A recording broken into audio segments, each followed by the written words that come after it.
We have no idea what your creativity is worth in the market. In fact, creative ideas, before they actually reach the marketplace, technically have no price on them, and the upside is technically infinity. And I'm going to tell you a quick story that is going to explain the point of this video and what I'm trying to share with you today. If you were to own a car, but it was sitting in your garage for the last 20 years, off the market, unused, under a blanket, the marketplace, the people in your local area, the people around the world, there would be no current price tag on that item. Therefore, the product itself has no price.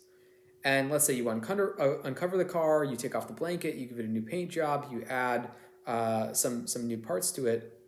Suddenly, you can slap a price tag on it and bring it to, let's say, a local auction or a local flea market. Now, when participants in your area see the car with the price tag, and let's say you've priced it at $5,000, suddenly the market is able to engage with that object with a price. Now, they might try to negotiate it lower, somebody might bid it higher at the auction, but the car is now being priced. Now, creative ideas are very similar to this concept. And what I mean is that before you've brought your idea to the market, it is a nascent concept. There is no current price on the opportunity available to you with your creative ideas. And this is how startups work as well.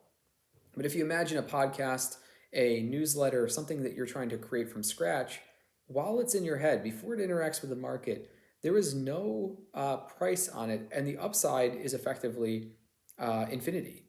And you're seeing podcasters or newsletter owners go through this very interesting cycle where at first the product is free. They're creating all the time, they're taking these ideas and they're putting them out into the market, and the market is judging it at this sort of free price point.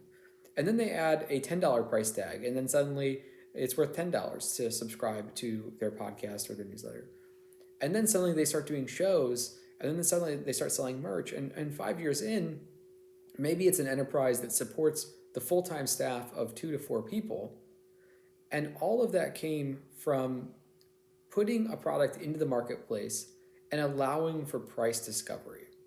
Now, in my example of the car, if you were to bring it to a local auction house, you would only have the benefit of bringing the product to market in a local area, which gives you only local buyers. Therefore, the market is small, and so it's unlikely that people will really negotiate up and down what the price is that you set. There's less buyers.